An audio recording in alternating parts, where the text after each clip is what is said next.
We're going to talk about scaling a business. I'm going to focus on a couple of items: scaling through people and technology, because scaling a business is a large topic. You can have basically 3 quarters covering the topic of scaling a business. So I'm going to narrow it down to people and technology because it's a universal principle that's going to apply to each and every one of your projects, and I reviewed all of them.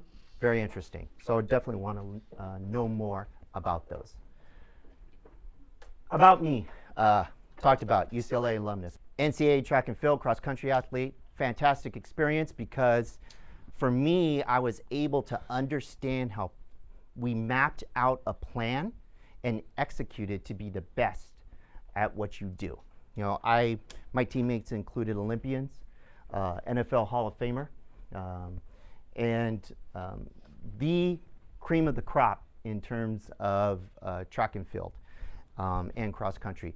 Meb, who as a teammate that I recruited, he just qualified for the marathon in the Olympics for the 3rd time. So, and it's the first time in American history that somebody has done that. And he just did it last weekend at the LA Marathon. They had Olympic trials. So he placed 2nd in the LA Marathon at 40 years old. So phenomenal experience for me. As an entrepreneur, own consulting firm in services and enterprise services. I'm still president and managing partner of Film Antics. We're a production company. When I was in your seat, I said, before I die, I want to make a feature film. I want to write a feature film. So I've done that, wrote and produced, and we're going to launch it in festivals. I've also done over 20, written and produced over 20 short films. So it's a great experience. It's a great collaborative learning experience. And I've always said, business is creativity. Business is a story. And if you tell the story well, backed up by a great product, you're going to have something special. Joined Payscout in 2013. Cleveland Brown called me up and said, the CEO who lectured here, and he talked about culture. I'm going to touch on culture, but since you had a lecture, I'm not going to touch on it too much. You could reference his presentation and notes. He called me up and said, I need help. You know, Payscout's growing fast. You've scaled businesses from small to medium and had experience to large-sized businesses. I worked at Oracle. I ran a global services organization. And he said, I need you to apply those skills to Payscout. I said, okay. By the way, we've known each other since 9th grade. So, so we went to high school together. We went to UCLA together. So, and we're also partners in Film Antics. So it's just a great synergy that took place. And naturally, I just said, heck yeah, this is going to be fun. And it is, and it has been. I was promoted to COO in 2015, and we'll show what the rest is history is about. Payscout Inc. I'll go through this real quick. I think Cleveland showed you. We're growing at phenomenal pace. The Inc. 500, we were awarded the Inc. 500 Inc. magazine, 2015. I like to throw out this number, 0.0001. That's the upper percentile ranking we are of all private businesses in the United States in terms of revenue growth. There are over 5 million, there are actually over 20 million businesses, private businesses, but I kind of scaled that down. Businesses that employ people, it's a big differentiator. I took that number, which is close to 6 million, and divided by our ranking, and actually lowered it a bit. So that's our percentile ranking in terms of growth. We have a scaling issue, right? Everybody has a scaling issue. We have to scale effectively because of our phenomenal growth rate. And thought leaders, you know, interviewed through thought leading magazines around the world. So, universal principles, yes? I mean, when it comes to those type of like statistics for your company, like how relevant are they like to you as an operator, or what value do you derive from that? Credibility, I think, is one. It's validation, right? That we're doing the right thing. We had a discussion with our president because we need to hire an executive sales rep. And we also need to hire, in which we just did, a CFO. And we said, which one are we going to hire first? And we had a good discussion. You know, feedback's always welcome in our company. And it was me, Cleveland, and the president. And we talked about it for hours and hours. And, you know, the discussion was from our president, we may need a sales rep versus what we thought, which was a CFO. And we listened to each other. We collaborated. Best idea wins in our company, right? And I just brought it back to, we're growing 1,078%. We're 0.0001%. Do we really need a salesperson right now? Or is the finance more critical? And so we chose that CFO. So it helps you make decisions. It helps give you validation and credibility, especially when you're looking at new opportunities and partners. It makes a huge difference. The tipping point being they're calling you, you're not calling them, right? And so Alibaba was one account that helped with that.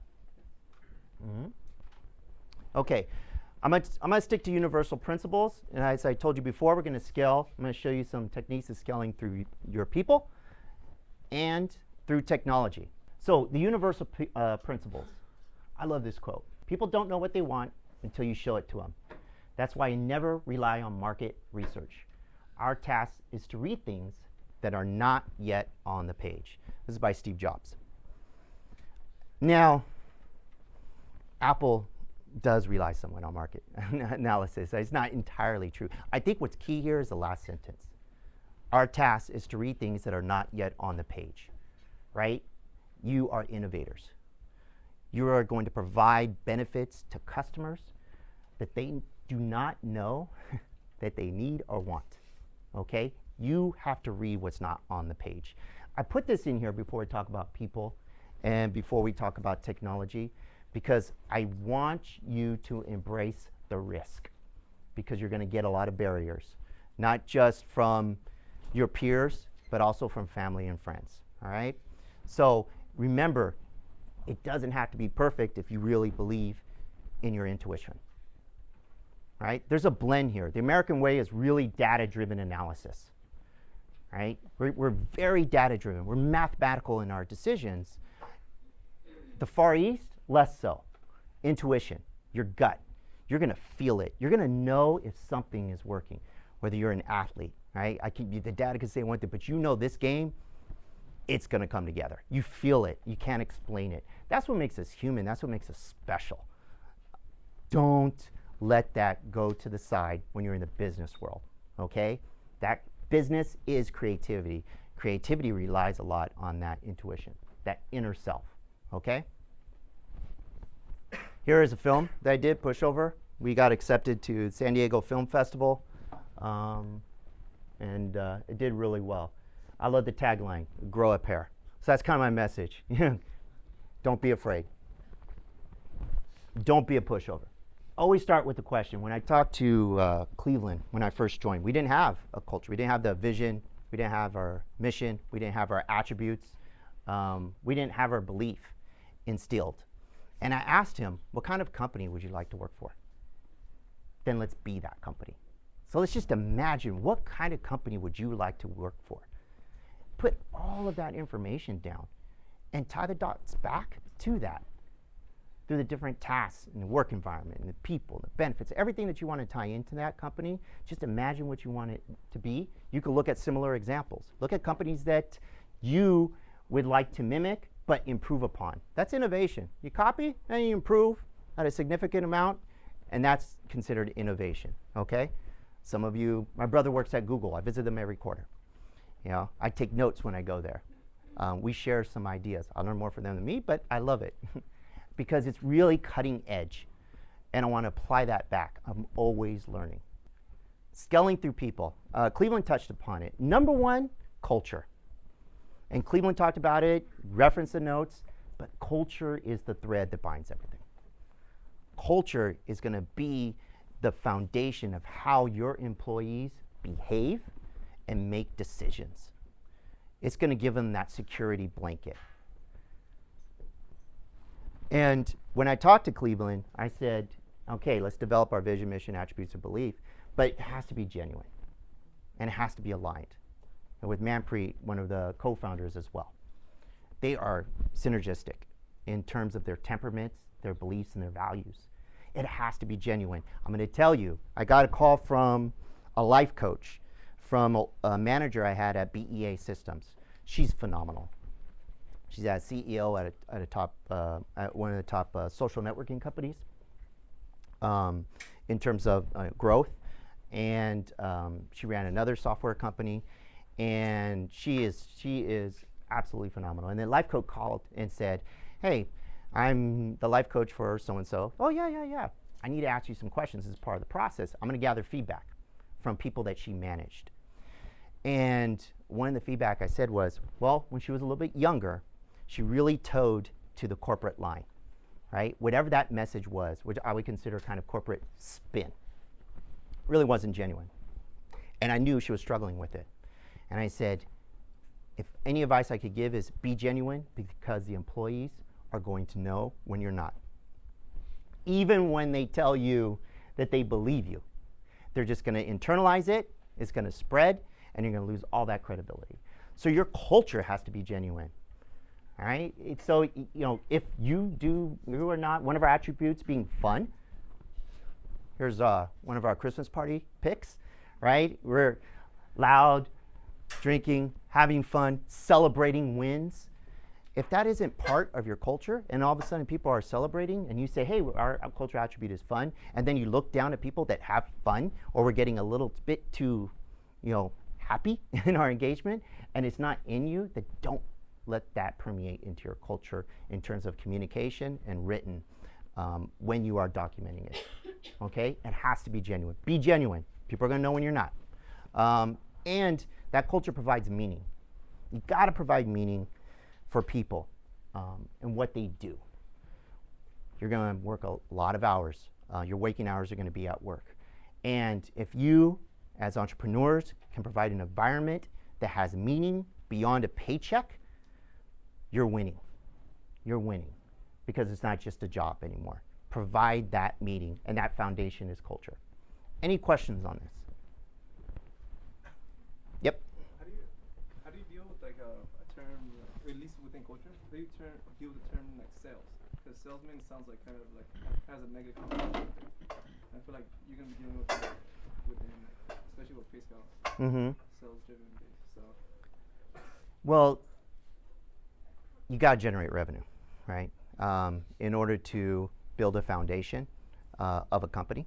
And our vision become the thought leading and fastest growing global payment processing provider in the world. Fastest growing doesn't necessarily mean we have to make the most money. In different segments, we have to be faster relative to other competitors. But I think in the business world, everybody genuinely understands that you have to make money. And you just be as upfront. And we are a consultative sales approach when we have conversations with partners. When I joined Payscout, I went to ETA, it's a conference, Electronic Transactions Association, which Cleveland's a vice chair on. And I tested it when Cleveland called me in 2013. I first started as a consultant. And I sat down with Manpreet, the president in Cleveland. I never met Manpreet before. And I said, well, let me just see if this is an environment or a culture I'd like to work for. And we had all these different meetings, like 14 a day. And it's a conference, you're just packed with meetings. And what I loved most was a consultative approach. And when Manpreet, the president and co-founder, said no to opportunities, because it just didn't match, it just didn't fit. And so what I liked was that sales approach. It's genuine, it's human, and it has to match with your company. And then if you're very transparent, then there's going to be less, let's say, evil connotations around that. But you got to make money. I have a question relating to scaling and culture. Yeah. Is that, I don't know how much experience you have in organizations that are already mature or not scaling. Yep. So whether you could tell us a little bit about sort of the differences in culture, when you're scaling versus, when you are established and you're a mature company. Or what do you think are the challenges of the culture you want for scaling? From a mature standpoint, No, or during the scaling, or if you could differentiate the two. yeah, the challenge in really cascading the culture where it touches everybody is, first of all, you got to have a great mission statement. You got to have a great vision. You got to be clear and concise, understood. Simple is better than complicated, right? So it has to be communicated effectively. We went to the Inc. 500 award ceremony, and there was a speaker, and he had said mission statements are dead. They're just plaques on the wall, and it's true if they're just plaques on the wall. But every single all hands meeting, Cleveland Brown, our CEO, goes over for the first 15 minutes vision, mission, attributes, and belief. And every new hire, I tell every new hire, you better memorize and understand the vision, mission, attributes, and belief. Because in the all hands call, you're going to be called in front of everybody. And he's going to ask you, what's our vision? What's our mission? What are our attributes? What are our beliefs? I want them in order. And because it's important. So you have to make sure that they are permeated in the behavior and the decision-making process. You train your managers as well to understand and hold them accountable, that they need to understand and make decisions based on that. So now when we talk, like I just did, I said, feedback's welcome. That's one of our attributes, right? Best idea wins. I gave the example of, our CFO versus CSO type of decision. We're constantly threading it in our conversations, and it just becomes ingrained. And those that don't at a certain scaling point, they stick out like a sore thumb. They really stick out like a sore thumb. The other thing is real important with managers. I was at BEA Systems, so it's a mature culture, right? It got acquired by Oracle for $8.5 billion. And my boss, my old boss is a different boss. She was going for a new senior VP level. And it was being interviewed by this executive, which I admired to this day. And he mentors me. And came back, she didn't get the position. I said, gosh, what happened? She's so great. He goes, yeah, all around interviews, we did well. This is after, years later. I said, gosh, I just got to find out, why the heck didn't she get this position? She goes, just about when we were about to give her the offer, I said, you know what? Can you tell me what our mission statement is? And she didn't know it. And he said, okay. Didn't get the job, right? And so when you mature, that can get lost at times because it isn't applied. He said it was my fault too, but she should have known that. And all the managers need to know that and be held accountable. Also, perhaps, I'm talking more at a lower level of culture in the sense that when you're scaling, you're growing a lot. Mm-hmm. And if you're growing a lot, there are going to be shortages. You're going to be short of people because, you need to hire and so on. So that probably requires a particular effort of the people that are in the company, that they have to stretch themselves pretty far. And, is that something that you encourage, and how do you encourage that in the culture of the organization? Onboarding is key. We have an onboarding checklist, right? And we go through, I talk to everybody that is new at onboarding about our culture, and we go over it. And so they make sure they understand it and how it relates to them.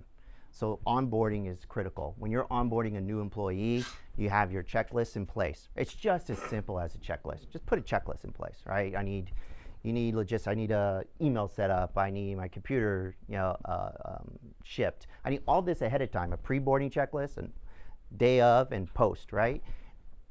I go back to Google. Google just has a checklist. There's nothing magical about the onboarding process. They just identify what's being done. A big piece of that onboarding process is right at the start, say this is our culture and this is how you're going to have to behave. And then again, that's Cleveland, it's myself, that's holding managers accountable for understanding the culture. I'll give you an example. You know what's going to have to take at times in order to make it sticky, if I'm hearing you correctly? We had an all hands meeting, a new employee had been on for 3 weeks, and he called her and said, share the vision, mission, attributes, and belief. And she stood up. It was a little, it was embarrassing because, and you felt for her, she didn't know it. And he let her sit. And he let her sit for 30 seconds. She was looking around. Accountability, right? There has to be a pain. If you don't know, you have to be held accountable. And he sat, and he said, okay, you can sit down. Unacceptable if you do not know our vision, mission, attributes, and belief. Unacceptable. That message, after everybody was done, okay, I just want to make sure I memorize. I want to understand the thought. I had questions about it. I don't understand this piece. You have to make sure you hold people accountable. That one session really permeated throughout the company. You have to hold them accountable. So, one of my mandates I told Cleveland, I said, I want Payscout, be the coolest work environment on the planet. That's it. I want lofty goals, right? When I was young, 6th grade, 7th grade, told my mom I want to go to UCLA. I want to run track and field for the #1 track and field program in the nation. I want to be coached by Bob Larson. That's where I want to be. Okay, let's calm it down. And I just said, all I need to know is what grades I need to get, because I know what time I need to get in athletics. And I remember going to my high school counselor in 9th grade, and the counselor said, I think you need to reset your expectations. And I said, no, I don't. I just need to know what grades I need to get. I need to be on that track of classes so I don't miss out. You tell me that, I never need to see you again. Okay, all right. Well, I wanted to be an Olympian as well. I didn't hit that lofty goal, but I ran at UCLA. I had this great experience with the 4-time NCAA Coach of the Year. It was considered one of the best collegiate coaches in history, and met some great friends that are thought leaders and innovators in what they do. And if I didn't hit that Olympic goal, and I didn't study the Kenyans, I didn't try to run triple days when we were doing double days, if I didn't push myself, then I might have settled. And I hate it when people settle. Don't settle. Set it high. If you kind of miss it, you're okay. All right, you're okay. All right, I ran at UCLA. It's here. I'm okay. You got to push yourself. My last race at UCLA, I literally broke my leg. My shin snapped. I had a stress fracture senior year. Talked to the coach, and he said, I asked him, I said, well, do you want to run or not? And I said, Coach, should I run or not? And he said, you're a senior. It's up to you. It's not up to me anymore. You know your body. Gosh, I won 2 races. I won an invitational Long Beach relays. I was really excited, and I decided to push it. And it literally was like a tree just snapped, and I fell down next to a javelin thrower, and Josh Johnson, his dad is Rayford Johnson, who's a famous decathlete here at UCLA. I looked up and he said, what was that? And I said, my shin. And that's how I ended my career. But I was, looking back at it, now I could say I honestly pushed myself till I broke a leg. I mean, there's something really, in a weird way rewarding that I know that I pushed it to the limit. Okay? So go for the coolest work environment in the planet. Go for those lofty goals. Don't settle. Mm-hmm.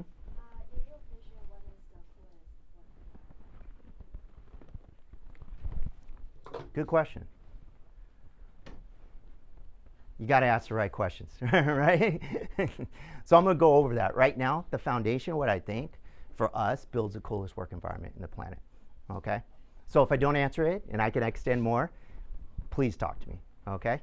So whenever you're building this, I'm going to focus on scaling through people, right? We want to make the coolest work environment in the planet to work for your people, your employees. Are you asking the right questions? You got to write down a list of questions. It's not about what you think as much as am I asking the right questions to get the right answers in place? What type of role model do you want to be? That's ours. That's what we ask. Are you earning employee loyalty? Is it just a basic employee-employer relationship? Or are you earning loyalty? I'll tell you, some of the best companies in the world, they are earning loyalty.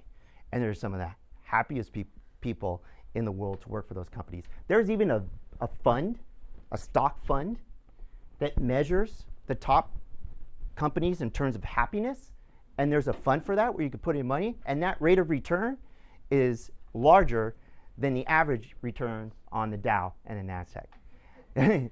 Just by customer happiness, they narrowed it down to, I know the decisions, the loyalty, and everything is going to take place for that company to grow, right?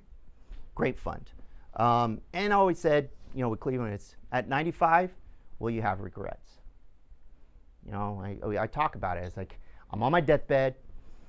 The nurse is wondering why I'm smiling, right? I'm in agony and pain. And it's just me reflecting back. Was I that role model? Did I earn my employees' loyalty? Did I do the right thing? It's our belief. Every individual has social responsibility to make the world a better place, right? At 95, will you have regrets? Okay, ask the right questions and you're going to get the answer. On the belief standpoint, I'll give you an example of responsibility is a key word. We had a situation as entrepreneurs, you're going to have some interesting, sometimes troubling issues that you're going to deal with. We had a situation where a homeless man threatened to kill 3 of our employees over a week. We had him enter our property and chased an employee down the stairway and said, "I'm going to kill you." She ran in her car. He kicked the car, saw another employee who he terrorized before, chased her. Another employee came in between. The police came and they arrested him. You have to deal with that. What do you do, right? What do you do? The police are there. Buck stops at you. I was there. Police are there. We call the police immediately. He was arrested. The police came. At first, they didn't want to arrest him on those charges. I made sure I stepped aside, talked to the employee. What do you want to do? We want to press charges. Did it. Helped facilitate that. And then when the case case came to court, the DA called and said, we may have to ask you to testify. So I just want you to level set you on this. You're going to have to face him in court. There's a minimal chance, extremely minimal chance, that he will retaliate against you. It has happened. We just want to tell you that literally your life can be in danger because he's threatened to kill people, and we've seen his history. And I went back to the belief. Everybody has a social responsibility to make the world a better place. Responsibility, right? I said, no brainer. I looked at my employees. I'm testifying. We went to a law firm. We hired an attorney. We got a temporary restraining order, not only in a facility, but for her. We all went to court. And we marched together as a team to support our employees. All of us came into court. We sat there, never got called. But that relief, that feeling of support, are you earning employee loyalty? I'll tell you what, we earned it. We earned it.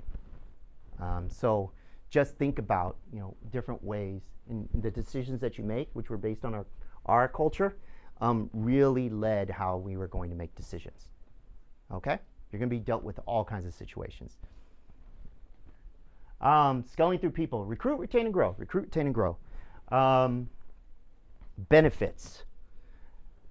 Benefits are important, right? We provide 100% coverage. Health, dental, vision. We made that decision to do that.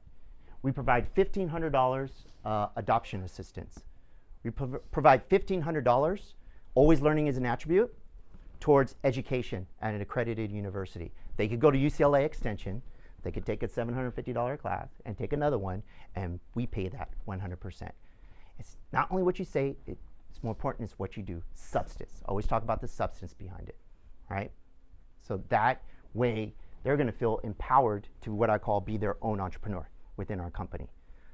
I always say, great thing about our company is when you come in, you're like an entrepreneur, but you don't have the headache of all the overhead and all that stress. You just ask for what you need, and we'll give it to you. In 2015, we never said no to any resource request from an employee. Loyalty, right? That builds loyalty. So, benefits. We talk about healthier employees. Healthier employees are more innovative. They're happier. It's a fun environment. They know if they do have something, they don't have to stress and worry about how I'm going to pay for it. Overall, it's very beneficial. It's life-altering. We had an acquisition in October.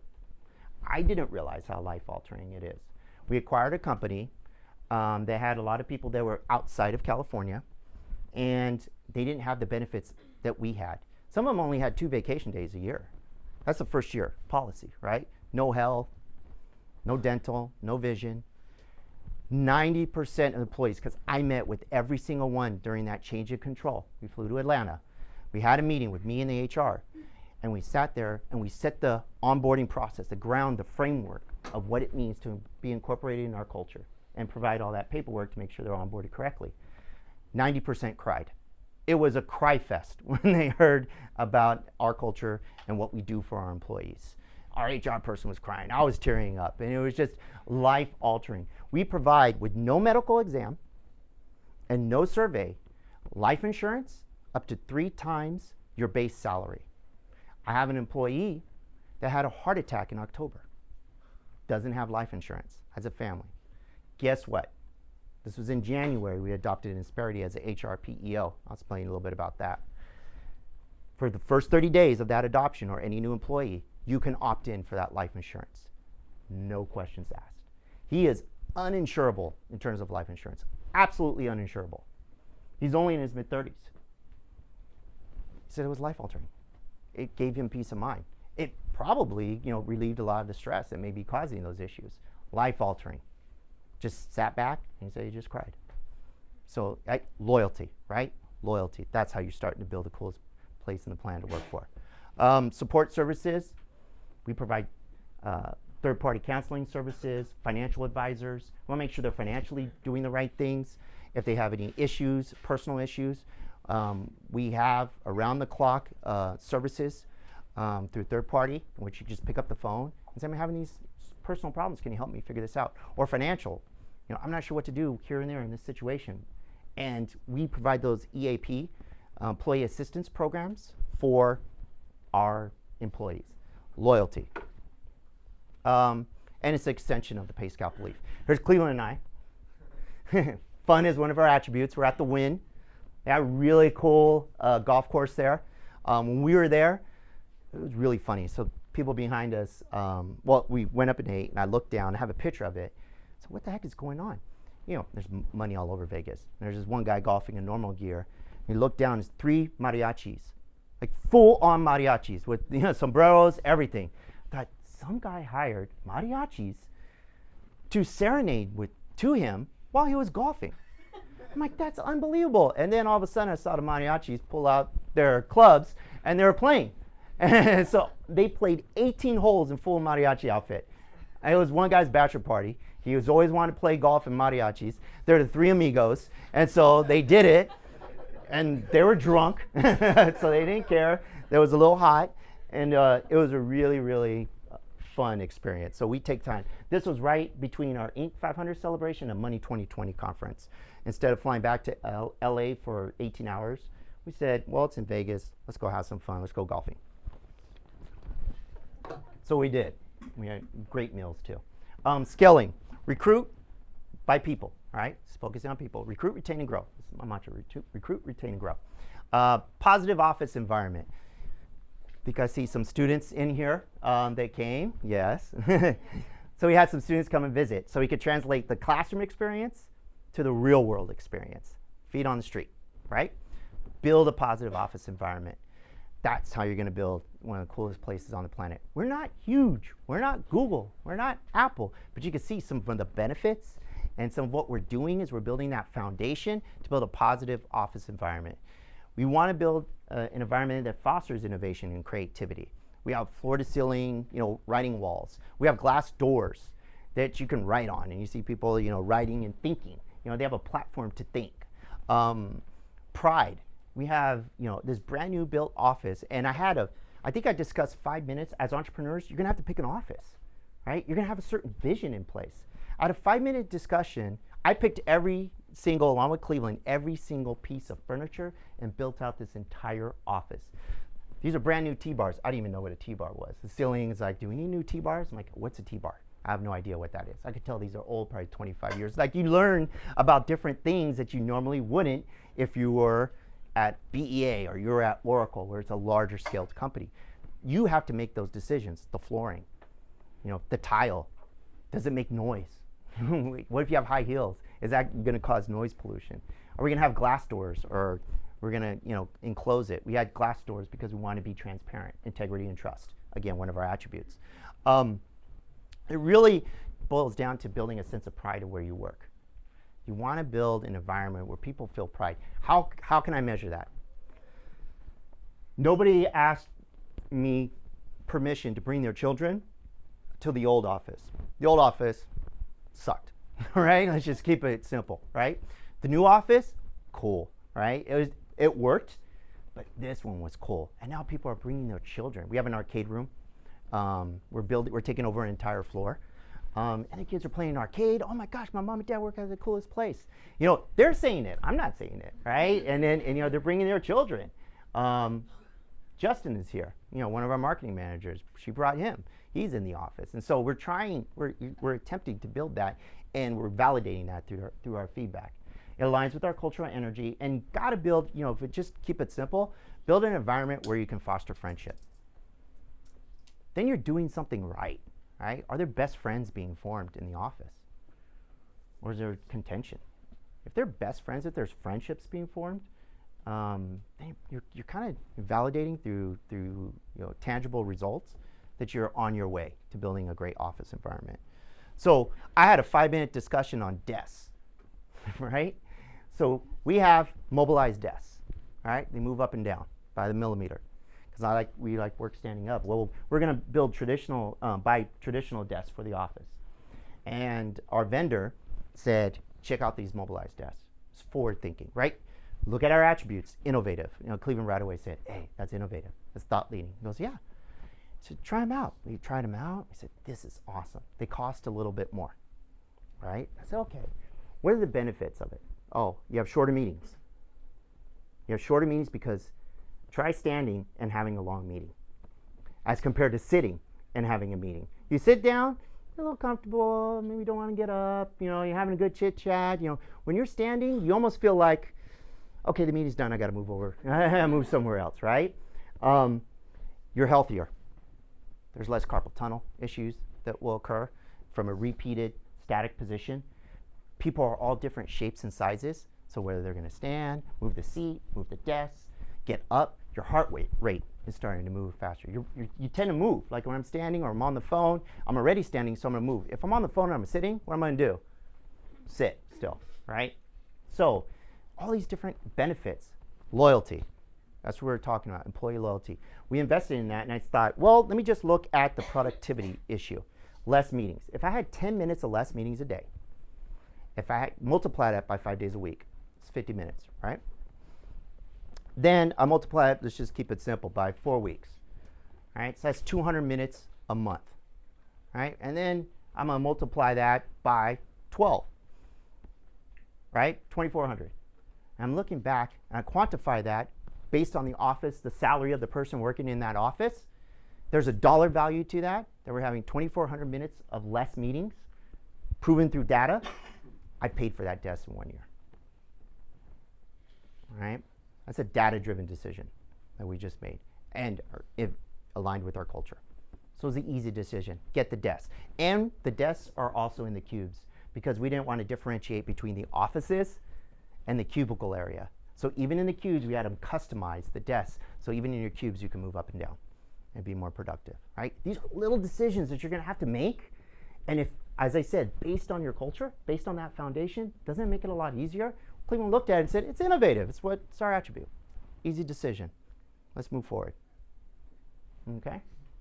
Questions? Yes?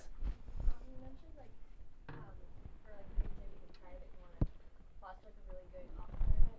Do you measure the employee happiness in any qualitative or quantitative way? Do you talk to them, all the employees, or HR do a survey, or how do you measure it? Surveys. They call them sometimes engagement surveys. I'm not sure what that means necessarily. Happiness, there have been studies on employees perceive on what they think will make them happy really doesn't make them happy. But it's very good feedback, because you're going to learn something. You're going to see that you're missing something that wouldn't be identified without that data. And that data is important. And you can do as simple as Google Forms. Right? We're going to move to HR Insperity. PEO, I'll talk about that, our HR company. They have a template. But Google Forms is beautiful. And I'll talk about how we changed to Google for Work as a platform. Do that, it's free. Measure feedback. And you could do that annually. Some people do it annually, some people do it semi-annually. But always ask for feedback. Make sure you ask the right questions. Try to keep it consistent. Mm-hmm. What mistakes have you made when building your positive working environment? What mistakes? Good question. Feedback welcomed. All right? So we said feedback welcome. Great attribute, right? Everybody understands that that's pretty easy. Everybody can accept that. Well, guess what started happening? Constructive feedback, otherwise known as negative feedback, started coming back. It was just, this is an issue, that's an issue, or this person, whatever it may be. So I stepped back, we reset, and I instructed every manager, and I do it the same way. I said, I at least want 2 parts positive for 1 part negative in feedback. We're doing something right, but when you get feedback, right, just as anything, you're at a restaurant or any, are you really compelled to say, boy, that was great lasagna and food and everything, I'm gonna go home? But if your lasagna never showed up, there was a fly in your drink and everything else, you're going to go on Yelp and this restaurant stinks, that waiter was horrible, and they stiffed you some way or another. You're going to feel that energy, that compelling reason to give that type of negative feedback. So we learned, and we educated our managers to instruct the employees during their one-on-ones or team meetings, to really, I go around every team meeting, I'll talk about a cadence and ask, hey, positive? What's positive? Tell me something good that happened that I don't know. And it really brings a really good energy to that discussion. Mm-hmm. So, how much more you need to pay for all that? So, like, to create the environment that you like. So, have you, sorry. so, like, how can you know that all those that you pay can actually pay back?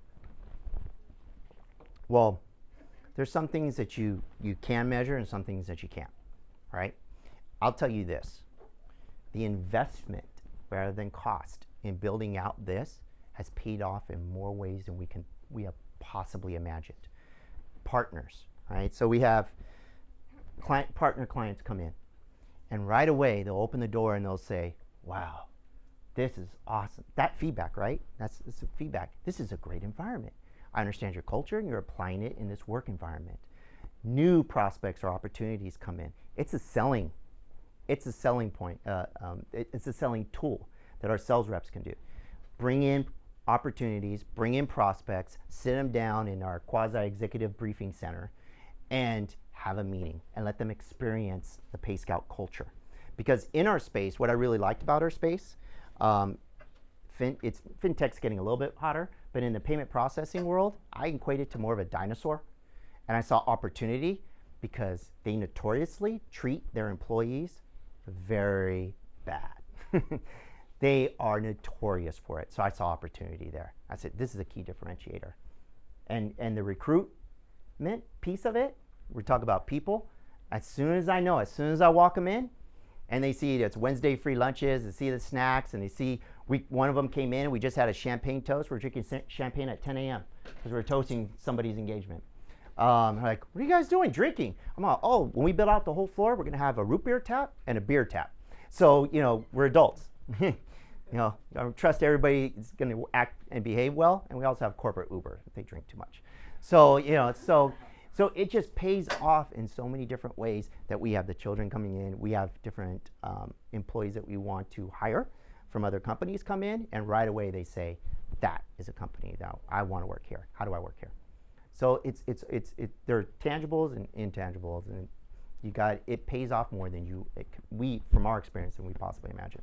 Mm-hmm. Like somewhat related to your question, but I think especially for your benefits in terms of health benefits, like health insurance and like things like that. I feel like a lot of that kind of insurance can have great risks that come with it. So I was wondering in terms of you're investing in long-term employee loyalty, which is very valuable. Mm-hmm. In the short term or perhaps at a certain period when something does go wrong, how does that affect you? Well, you have to make sure that you have a total compensation model in place that is aligned with where you are as a business, right? So there's certain quadrants you can have in percentile rankings. There's databases like Radford, Aon company, for example, where they are an aggregator of all compensation data for thousands of companies. So I can put in a person's role, and I could say marketing administrator, right? And this is the compensation percentile ranking that we need to be in. This is what we want to be in. We're too small to be in 90th percentile. Google is about 85%, right? Cisco is about 75%, right? So, we don't have Google money, right? But we're going to differentiate ourselves in various ways, right? And so you have to be able to manage based on the size of your business, which they do break down by region and by companies that make under 50 million, 50 to 150 million annually. Don't compare yourself to companies that make 2 billion. So they have great surveys like that available for you. All that data-driven decision is available to you. Mm-hmm. Yes.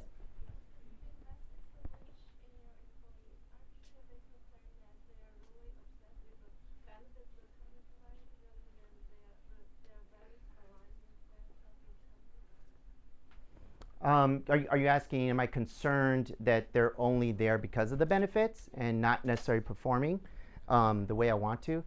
No, I'm not. I believe in the good in people, right? That's it. I got to believe in the good in people. I got to believe they're going to do the right thing.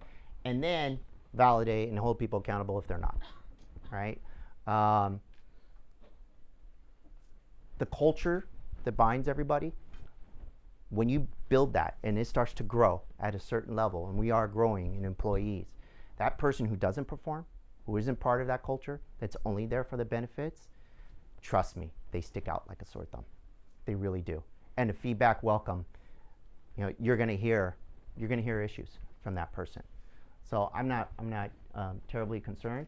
It's kind of like it's really self-policing. It self-police itself. Sort of what Apple did.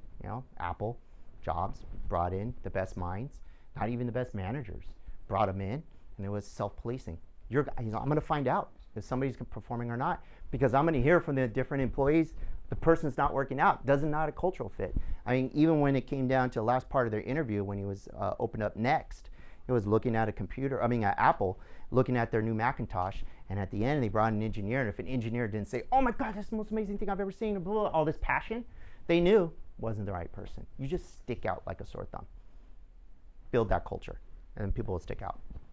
Mm-hmm. I know the environments are kind of different, but I was wondering, was there anything that you noticed your track coach do in terms of coaching the team that kind of parallels or contrasts with how entrepreneurial track sales are? Yes,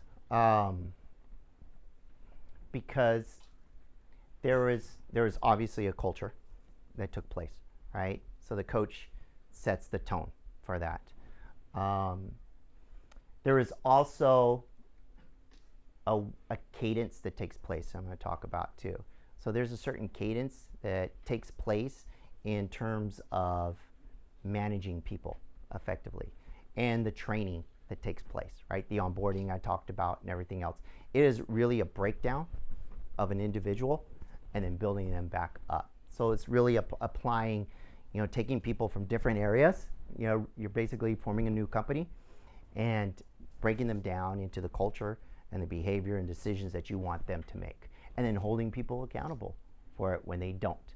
I mean, and the UCLA coaches were intense. So yeah, so you were held accountable to a high bar.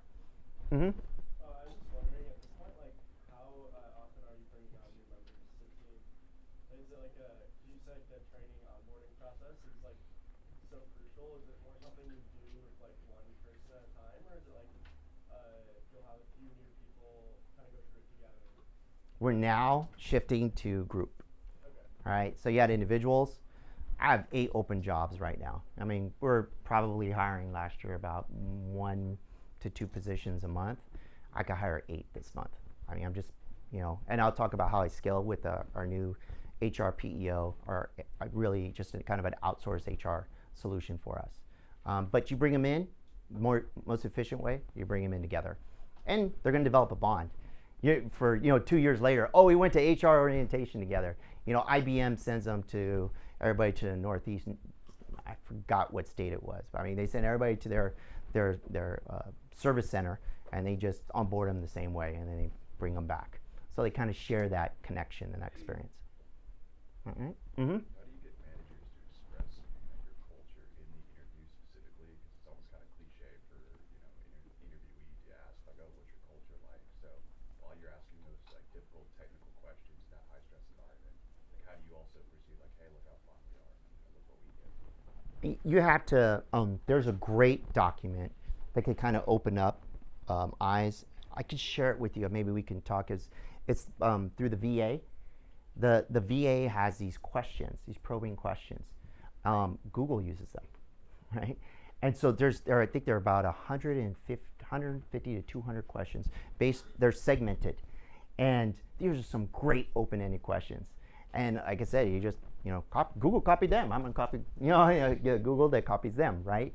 And so that's gonna open up a discussion. One of them, one of the questions I asked is, because I said I want everybody to behave like an entrepreneur.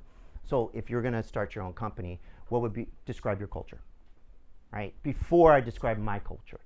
I want them to describe what type of culture they would develop. And you're going to get a feeling of where they're coming from. And all, through countless interviews, through different rounds, I think really just describing, how would you open up your business? What would you do in terms of developing a culture? Write it down, think about it. I'll be back in 10 minutes. And you're going to write it down, and you're going to find out, oh, okay, what's this person like? Apple, when they said they came by and they saw the Macintosh, that was a culture question, right? It was a culture situation, I should say. Like, are they excited about this? If they're not, they don't see the passion. And they said they went through rounds of interviews for like 13 hours, and they were going through it, and at the end, they're like, nah, the person just doesn't get it. They don't get it, So that was a cultural situation they put them through. Scaling people, the thread that binds. A little bit of time. Uniform consistency. If I could have this, the thread that binds, really keep a focus.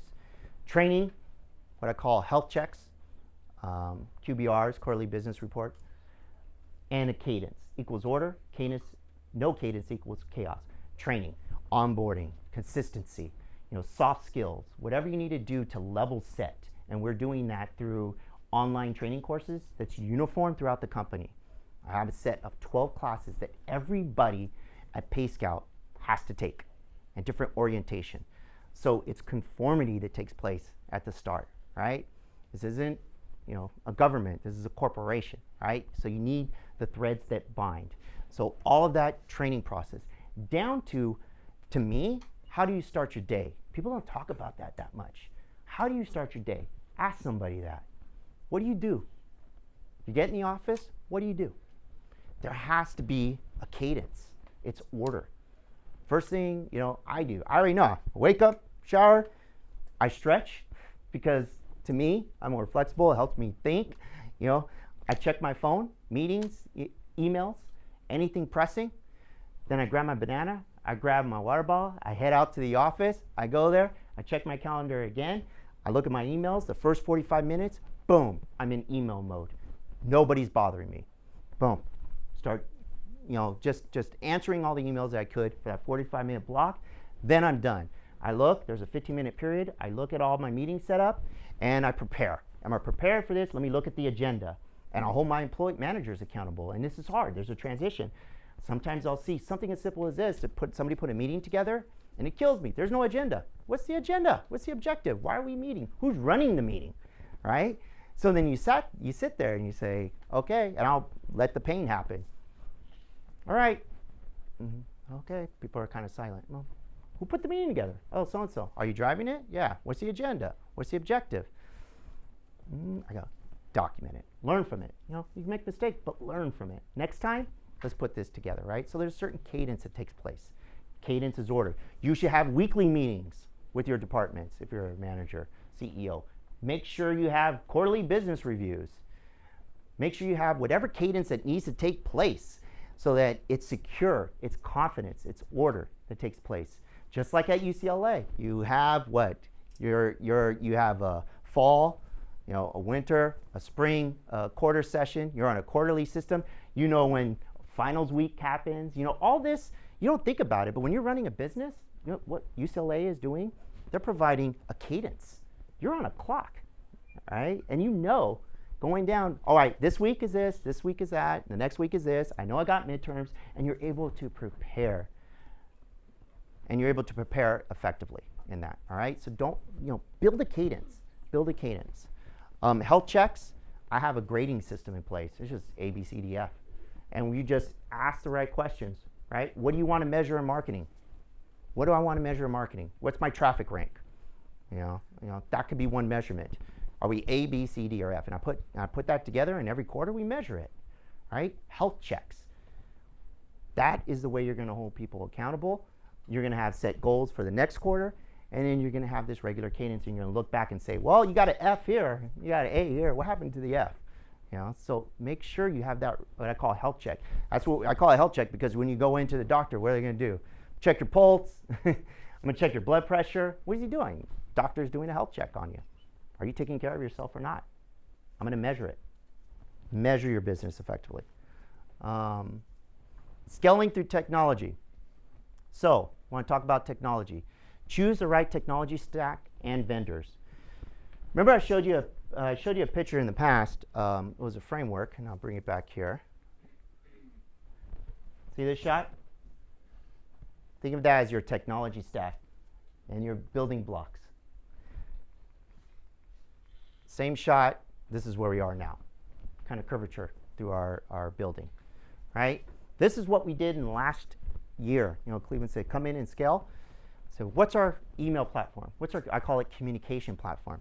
Some people are on Google, some people are on Outlook, some people are on, I don't know. I said, uniformity. One platform is better than two platforms, right? Google for Work, guess what? You know, at a certain level for you, it's free, right? Many of you use it. You have Drive. It's a great collaborative piece. Second graders are using Drive right now in Silicon Valley.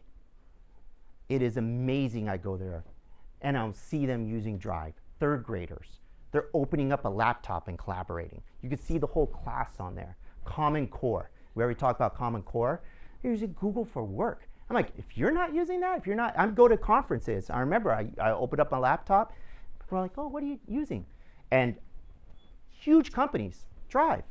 Never heard of Drive. This is about a year and a half ago. Yeah, you collaborate here. I could see Cleveland's in Shanghai. Hey, ask this question. I'm taking notes on a lecture. You know, a buddy from New Jersey, Manpreet, comes in and asks me a question. What is that? And I say, yeah, take notes. We capture it, ask your questions, we chat, we have comments. He goes, oh my God, that's amazing. How much does it cost? I don't know, $5 an employee a month. It's like, you gotta be kidding me. It's like, this is the best thing ever. What am I doing with the notebook? Look like dinosaurs, right? Uniform communication platform. We changed to Salesforce.com, right? I don't believe in boutiques. I need something that's trusted and reliable. When I choose these different platforms, I always think the decision that I make now, is it good for the issue now, 3 years from now, and possibly 5 years from now? Make scalable decisions. We had a boutique CRM. Wasn't working. Salesforce is ubiquitous. I know through the R&D, I know that through the different API calls from different platforms, they're going to call into there, like a digital marketing platform, HubSpot. They all connect with HubSpot, all right? I can scale with HubSpot. RingCentral is our phone system in place. Allows me to be, it links with Salesforce. I'm able to see on a dashboard all the different account information when people make calls into the into Payscout. Freshdesk is our ticketing system, right? Support ticketing system. Think about it. You know, somebody calls in, they have tech support, or internally they have an issue with their computer. How are you going to scale that? In the beginning, you're just going to send an email to Luis. And Luis is just going to do this, and nobody's going to know what Luis is doing. What's Luis doing? I don't know what he's doing. A ticketing system helps you measure, scale, provide order. HubSpot's our digital marketing platform. Agreement Express is our onboarding software as a service system, and Insperity is our new HR aggregator.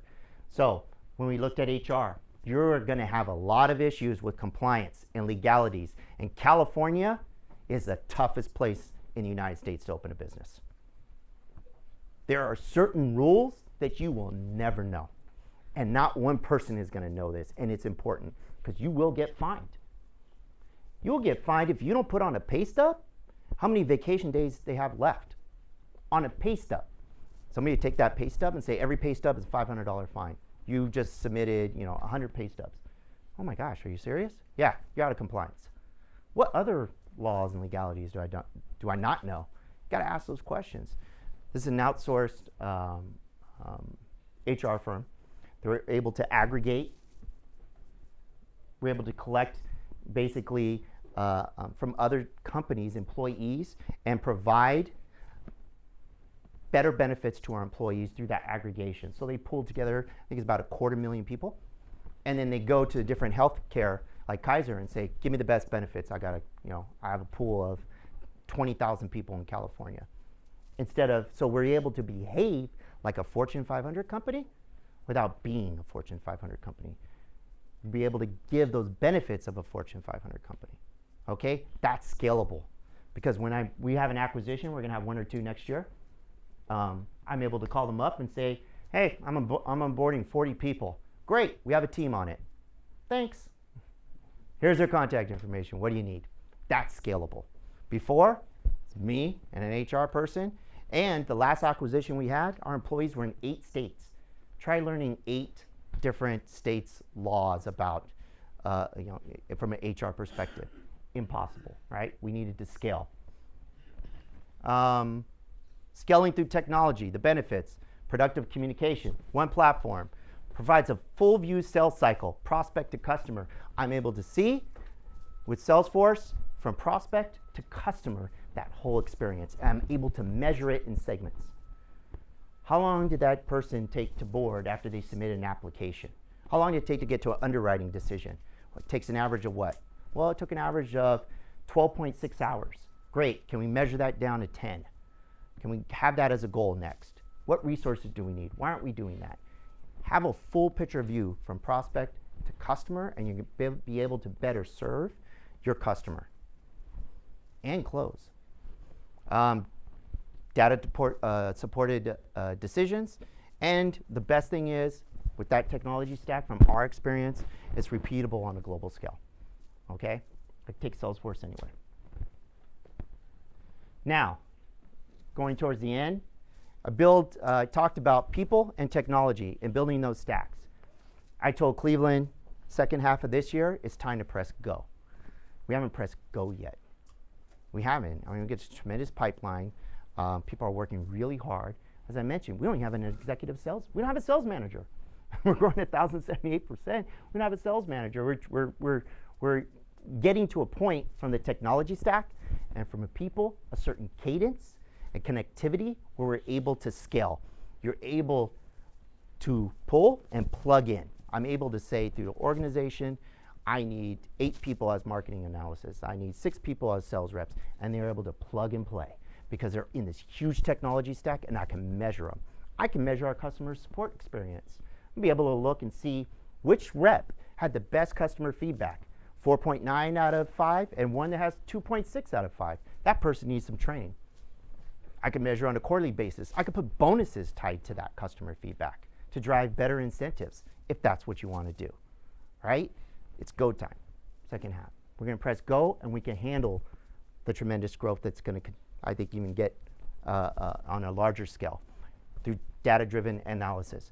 Projections and budgeting. You got a budget, right? So this gives you the information to budget. You know, from a marketing standpoint, I went to a trade show. What's the ROI on that? Where's that report? Let me look into Salesforce. What was it last year? What are we going to invest next year? Well, we invested $50,000 in this trade show. Sales related, the ROI on that was $1.2 million. Hey, let's double down on that. Let's see what we get, right?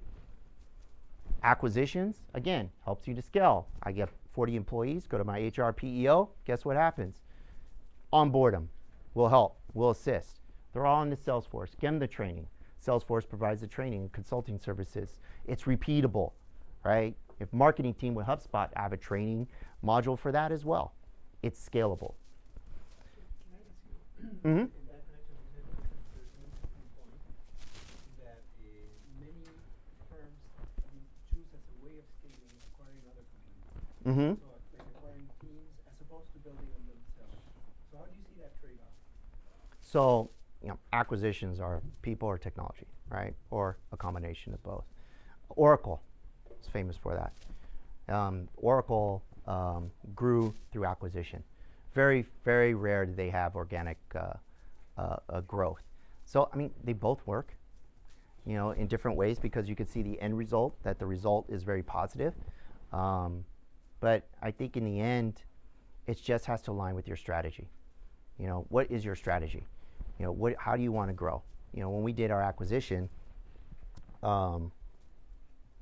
we looked at the best opportunity for an acquisition. We had a personal relationship with one of the executives. We looked at the culture, and it's a synergistic fit, and everything aligned, and it's been successful. There's acquisitions. I think Google did an acquisition from a company. It was $30 million. They hired 10 employees, and he threw away the technology. So that's an example of people to acquisition. They paid $3 million a person to acquire that company. It's because they wanted the talent. and he locked him in for a certain amount of years. So I mean, it just whatever need is at that time. Yeah. And all of this, we talk about acquisition, it really adds value to your valuation. Bottom line, if you're managing your business well, then you are going to get a great return on value if you choose to sell. So I like this. Coach John Wooden, we're at UCLA, right? With Wooden, Jeff Bridges, I don't know if anybody knows that person. He's an actor, right? So Jeff Bridges is an actor, and he was on the UCLA freshman team. And he was so excited, so he sat there and he's going to meet this great John Wooden. He's like, I'm going to get these pearls of wisdom from John Wooden. I just can't wait. So he sat down, and the same thing what Lou Alcindor did. Sat down, John Wooden came in, and at the time, freshmen couldn't play. They weren't allowed on the varsity team. I don't know if it's urban legend. I think when Lou Alcindor was on his freshman team, it was told that the freshman team beat the varsity team, and the varsity team had won the national championship. That's how good the freshman team was. Okay? And so John Wooden sat there, looked at all the freshman players, and said, take off your shoes, take off your socks. What the heck? I'm going to teach you how to put on your shoes and put on your socks. Look at the socks. There's a wrinkle here. There's a wrinkle there. You don't even know how to tie your shoes. So if your socks are crumbled up and you get a blister, guess what's going to happen? You're not optimal. You cannot perform at the level that I need you to perform. What if it forms into a really bad blister and you have to sit out a game? What if you're tying your shoes too tight and it cuts off the circulation and you're trying to figure out, why am I not performing? Why don't I feel as agile? Take off your shoes, take off your socks. Now, I'm going to show you how to put on socks. So they sat there and he said, see this, the line right there? And, you can bring it in and, it's smooth right here. And you tuck that in. And I want them up to here because the socks here is going to give warmth to the calf. And that's going to circulate the blood and everything. I'll just put on the shoes. And he broke it down to the basics. And that's what you're going to do with people, right? I ain't telling them how to tie their shoes. So I think at the end, the questions I'm talking about are, would you buy your company? In the end, really look back and say the decisions that you make to build your company, look and see if you would buy your company if you were an investor, if you were a buyer, right? That's going to help you, like for our CRM at Salesforce, Ubiquitous.